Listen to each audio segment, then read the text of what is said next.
Welcome to Dougie Wuggy Story Hour. Today's story is called Doug Plays a Trick on his fourth grade class at St. Paul's. Make it even more better. So I wanted to play an April Fool's joke on my class, and I couldn't think of one. And then I thought, okay, I got one.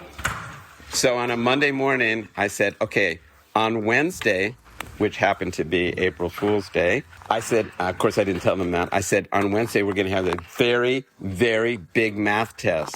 Everything you've learned all year is going to be very important, and it's going to go on your report card, so you all need to study. And I made a list of all the things they needed to study. It was like fractions, decimals, multiplication with 2 digits, long division, all this word problems, all this stuff you learn in fourth grade math, right? No. Okay.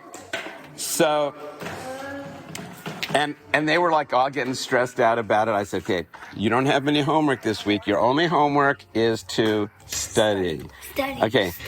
So they were studying. And then the day of the test came. I said, okay, right after recess is going to be the big test. And everyone's like stressing out. Okay. And they're all at recess, like looking at their notes and studying everything. And they come in from recess, and I put the test, and I put it on their desk, but face down. And I said, okay. I was like super serious about everything. They were like, wow, he's usually kind of a fun guy, but he's so serious. You could tell they were all stressed out. I said, okay, when the second hand hits the 12, turn your papers over. You have exactly 25 minutes to do the test. And then I said, go. And they turned it over, and it said, April Fools, you have extra recess. And they're like, what?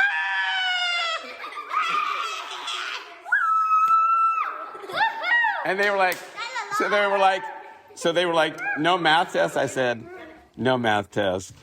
You already did the studying. But I did give them a test the next week. But it wasn't quite that serious. It wasn't everything they had learned. It was just everything they had learned. Were you the teacher? Yes, I was the teacher. I was the fourth grade teacher. Now, let me tell you one more story about fourth grade. Well, because this is not long enough to be an episode. Can I add another story onto this? Totally. Okay. This is another fourth grade story, and then we're going to go to recess. There was this girl in my class. Trying to remember her name. Katie? Kelsey? Let's call her Patricia. I really don't remember her name. I remember her face. Okay. She lost her earring. She lost her earring. And she was all upset.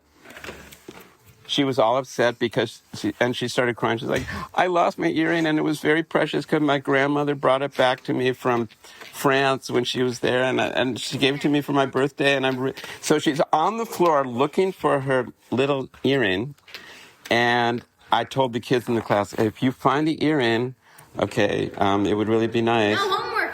No, I didn't say that. I just said maybe you can help her find her earring, and people are looking, and let's pretend you're on the floor looking.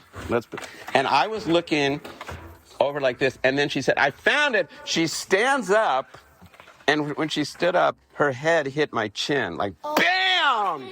I mean, really hard, because she was like, I found it, boom! And I'm like, oh! And you got a chipped tooth. I literally saw stars. I'm like, whoa! And then the kids look at me, they're like, Mr. C, your mouth is bleeding. I'm like, oh my God. She had cut my lip, and she had broken my tooth. That's what happened. It was so... Let me see. No, they fixed it. It was... No, it's not... Okay. I mean, it was like she had knocked a chip... She had knocked a chip out of the tooth. And then she was like, oh, I'm so... And she's so embarrassed that she had hurt her teacher. She runs into the bathroom crying. I said, just go get her. It's okay. I'm fine. And I had this big old fat lip. And And then, wait, shh. And then I said, it's okay, it was an accident, don't worry about it. But she obviously was upset. She was a very sensitive, kind of quiet kid. You know, she wasn't like the wild type. She was like very kind of quiet and kind of kid. You think that's the end of the story? No. No, because, listen, about 6 years later, she comes back to the school. She was now 16, and she comes in my classroom after school one day, and she said, "Hi, remember me?" I say, what did we call her? Patricia, wasn't it? Yeah. I said, Patricia, right? She said, yeah. I said, so what are you up to? She said, well, I'm at Head Royce now, and I'm about to be in my junior year.